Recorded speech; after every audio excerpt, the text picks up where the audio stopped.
Hello, once again, this is Tim Gilson with the Gilson Home Group here in Michigan, bringing a little bit of an update to you about what it's like to go back to work post-coronavirus for real estate agents in the state of Michigan. But before we start talking about that, this is coming out to our viewers on Mother's Day, May 10th, and I just wanted to wish all the mothers out there a very happy Mother's Day. I hope you have a wonderful time and a safe and healthy, happy day with your families. So let's get back to the subject that we're here to talk about today, and that is going back to work post-coronavirus or in the middle of the coronavirus here in Michigan. So we have been deemed once again to be essential workers as of May 7th, which was just a couple of days ago. And what that means to us is that we're starting to be able to get out into the field and working with clients once again. Now in our group, for the last several weeks, actually we left our office space around the 13th of March, so coming up on 2 months, we have been fortunate to be working through transactions for clients who were already under contract. So that means that we were able to conduct inspections and appraisals and to get through the mechanics of helping 14 additional families to get into the properties that they wanted to purchase.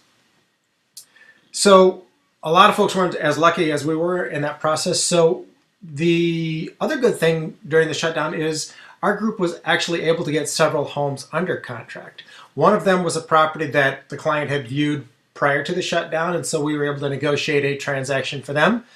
And we had one client who purchased a home sight unseen and wrote the contract, got it accepted, and then did the original viewing of the home during the inspection. So we have been able to do a little bit of work. We have mostly been keeping in contact with our clients and getting them ready for the time that they're able to start coming back into the field again and working with us. So that's what we started doing as of Thursday, May 7th. Things are a little bit different now.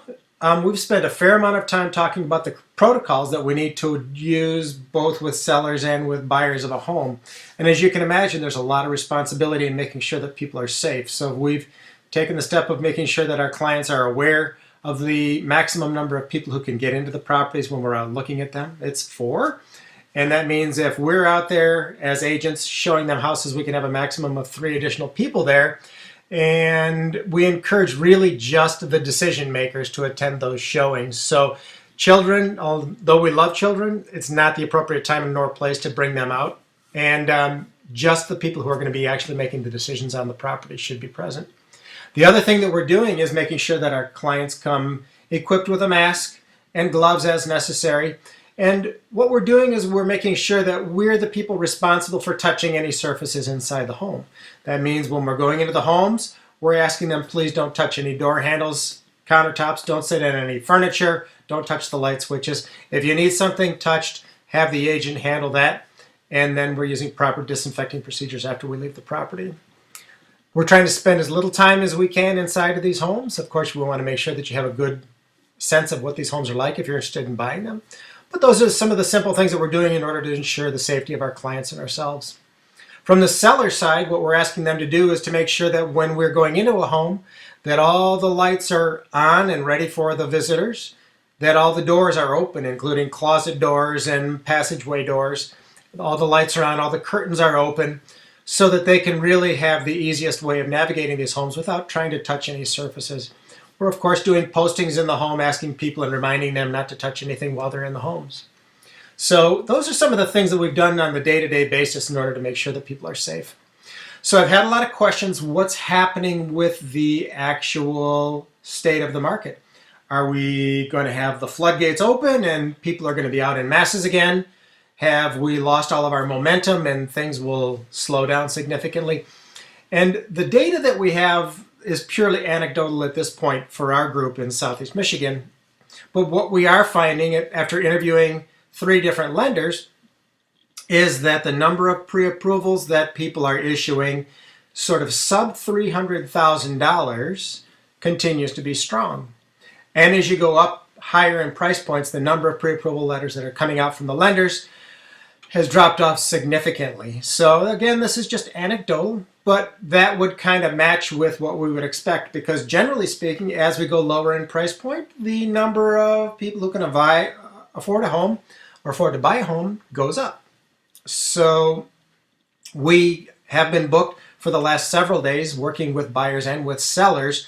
But it'll remain to be seen in about 2 to 3 weeks what's really happening with new inventory coming into the market, and with pendings is going to be the thing I'll be really watching to see if people are actually writing offers on property in comparison to what we were doing before we entered the coronavirus pandemic that we have been struggling with. So those are a few of my thoughts. We are here. We're ready to help you. And we hope that if you have family, friends, acquaintances, relatives, co-workers who need any guidance about real estate, whether they're looking immediately to go or buy and sell a home, or if they're just looking for a conversation about what's happening in their local neighborhood or what kind of things they should be doing to their home in order to prepare it for market, we would love to have those introductions to your acquaintances. And yeah, we look forward to hearing from you and to helping you and your family as we continue to try to dig out of this thing from the slowdown related to the coronavirus. That's all I have for you today. Again, I wish you all a happy Mother's Day, and call us or text us or email us with any questions that you might have. All the best. One more thing. People have asked me, is now a good time to buy, or is now a good time to sell? And here's the same answer that I always give people when they ask me that question. The best time to buy or sell a home is when you are ready to buy or sell a home.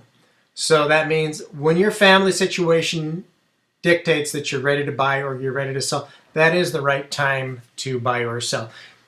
Doesn't matter if it's related to a job loss or to having a new position, to getting married or getting divorced, or whatever these life changes are. The best time to buy or sell a home is when you need to do it. So the answer is directly yes, now is a good time to buy. Yes, now is a good time to sell if your life situation dictates that it's the right time. So whatever that moment is, we're here and ready to help you. Thank you.